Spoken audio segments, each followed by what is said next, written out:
as I said in my last video, the Phillies are doing the exact opposite of what they needed to do in this series against the New York Mets on the road at Citi Field.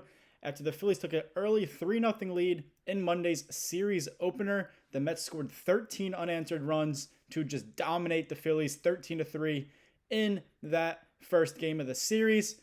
Came right back at it Tuesday night. The Phillies took a 2-0 lead in the fifth inning, and then the Mets scored 5 runs in their half of the fifth inning to take a 5-2 lead over the Phillies. That ended up having a walk-off win in the bottom of the ninth to win that ball game 6-5 and take the first 2 games against the Phillies. In this 3-game series, the series finale is today on Wednesday. We'll see what happens. The Phillies really need to salvage this series and get this series finale win. It's been a tough series for them, and they can't let the Mets have too much momentum heading into this final stretch of the season. Similar to what happened to the Mets last year, they got hot down the stretch, hot into the playoffs, and they made that deep playoff run, including knocking out the Phillies in 4 games in the National League Divisional Series. Shout out, though, to Tanner Banks, Matt Strahm, and Jose Alvarado. Those 3 relievers absolutely shut down the Mets offense and killed their momentum after that 5-run 5th inning. They went combined 3 innings pitched, allowed just 1 hit. They did hit a batter, no runs, and 5 strikeouts in those 3 innings, kept the Phillies in the game. Phillies ended up tying it actually 5-5, and that's why the Mets went on to walk it off in the bottom of the ninth because it was a tie game. The Mets won 6-5, but shout out to those 3 relievers. Tough situation for them to kill some momentum. They did just that, and that's exactly what you want out of those guys. Some of these more reliable late inning, high leverage guys, and they got the job done yesterday. Taijuan Walker is scheduled to start today, Wednesday night at Citi Field in this series finale. Again, the Phillies really need to salvage this series, win today, and move on to this Atlanta Braves series at home on a high note and get back on track.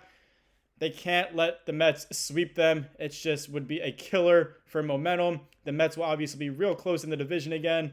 And as I said, you just don't want a repeat of what happened last year with the Phillies and the Mets down the stretch and into the playoffs. Welcome to Phillies Daily, everybody. I'm your host, Mike Henley. Make sure you guys subscribe for more Phillies content right here on Phillies Daily.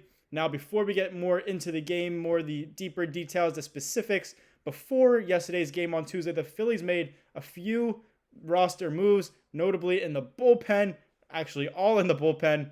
They released veteran Joe Ross, the right-hander, signed him to a 1-year deal. He was a swingman, a starter to start his career, a swingman the last couple of years. Pretty solid with the Brewers last year.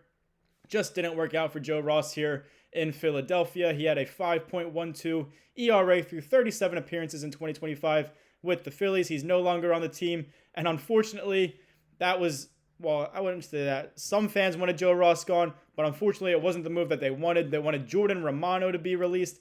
Did not happen. However, we won't have to see Jordan Romano pitch for a little bit now. He was placed on the 15-day IL with right middle finger inflammation. Now, that comes after Monday's debacle of a performance of an outing out of an appearance by Jordan Romano. He obviously allowed that 4-run inning in Monday night's 13-3 loss to the Mets. It was still a close game at the time. He allowed 4 runs. Mets took a 10-3 lead at the time, and now Jordan Romano's season ERA in 2025 is at 8.23 through 49 appearances. Honestly, one of the worst bullpen, one of the worst reliever appearances or seasons in Phillies history that I've seen in my lifespan, and I've seen some bad teams with the Phillies through that 2012 to 2019-ish, 2020-ish teams. A lot of bad pitchers, a lot of bad relievers. Jordan Romano is right up there with the worst, if not the worst, that I have seen. Again, he's on the 15-day IL. He won't be pitching for a little while. Honestly, he won't be pitching much the rest of the season at this point. The Phillies also, in corresponding moves, called up Daniel Robert and Lou Trevino. Robert has made a few appearances with the Phillies here in 2025. Also as well in AAA with the Lehigh Valley Iron Pigs. He has a 5.79 ERA with 12 strikeouts and 9 1/3 innings with the Phillies up at the major leagues. He also had a 3.38 ERA in 18 appearances with the Iron Pigs down in AAA. Lou Trevino, the Phillies signed him back in earlier this month in August.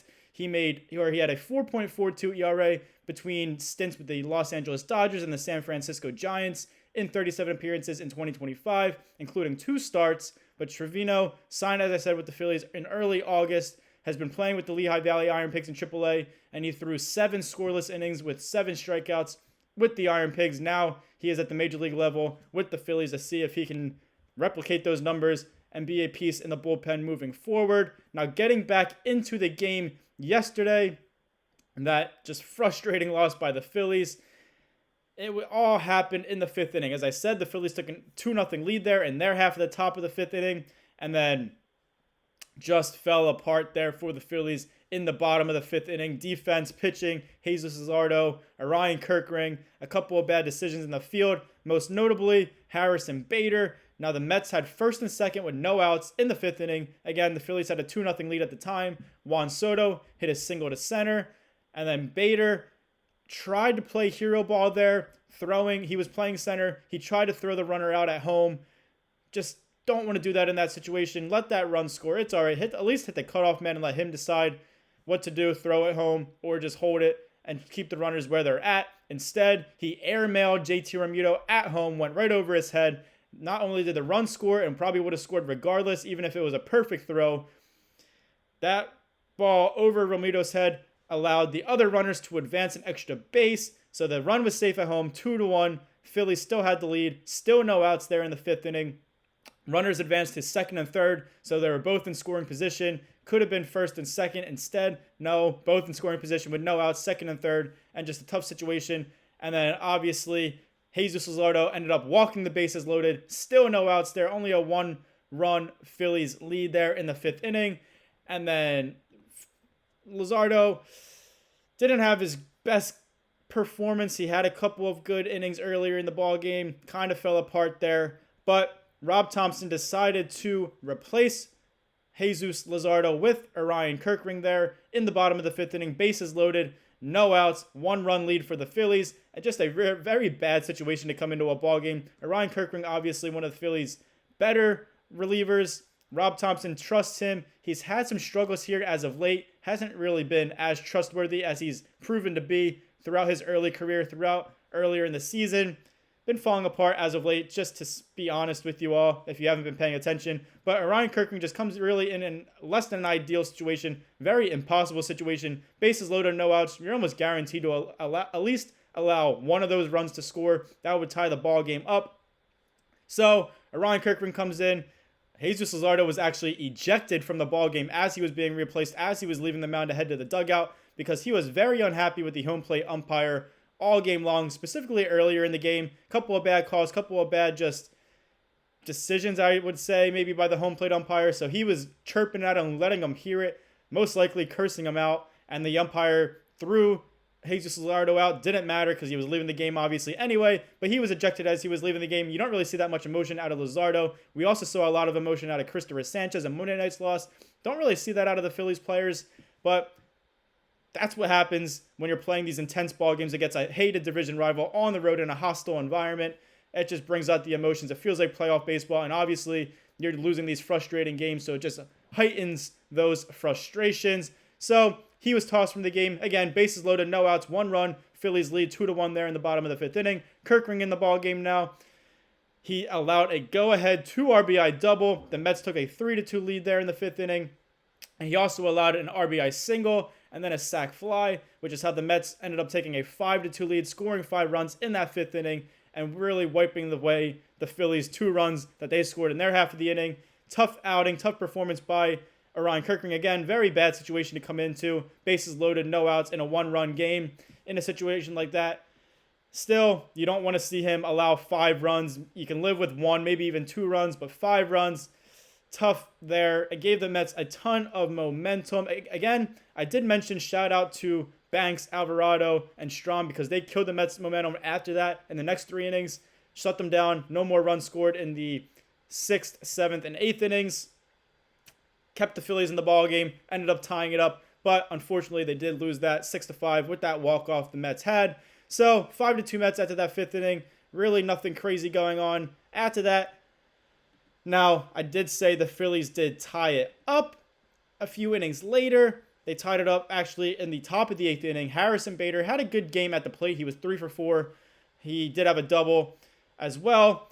Obviously, had that poor decision in the outfield, which kind of led to that big inning by the Mets. I'm not going to say it was all his fault because Luzardo still let up some hits. Kirkring let up hits. They both let up some walks, all that stuff.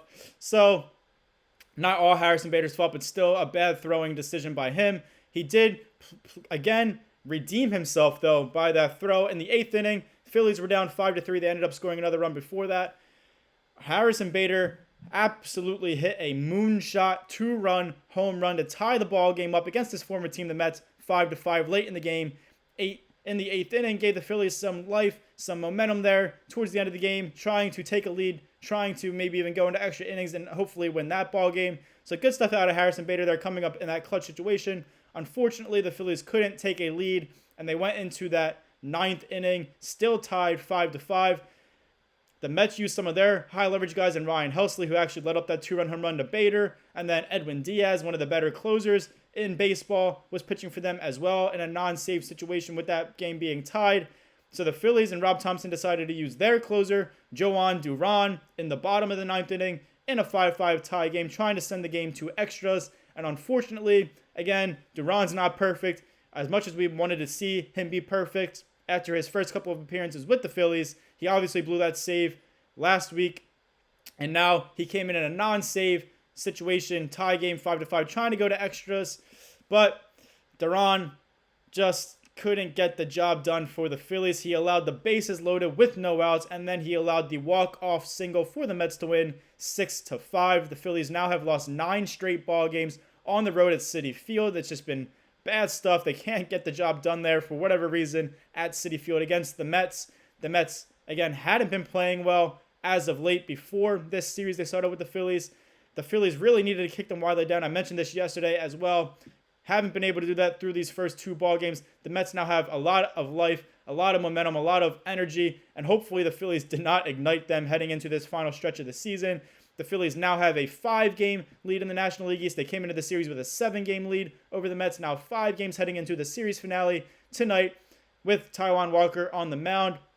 Again, the Phillies may have just lit a fire under the Mets, and that will be horrible to see. We just can't have that happening. They're a good team. We don't want to repeat of what happened last year down the stretch and into the playoffs. So the Phillies really need to salvage this series with Walker on the mound, get this series finale win. They're still going to lose the series if they do, but still end it on a high note. Try to kill some of this Mets momentum, and then just put your foot forward and start winning more ball games moving forward in this final stretch of the season. We'll see what happens. Hopefully we're talking about a Phillies win tomorrow. Again, well, not again, but thank you guys for watching this episode of Phillies Daily. I hope you guys enjoyed. Make sure you guys like, comment, share, and subscribe for more Phillies content right here on Phillies Daily from yours truly, Mike Hennelly. Thank you guys for watching. As always, go Phils.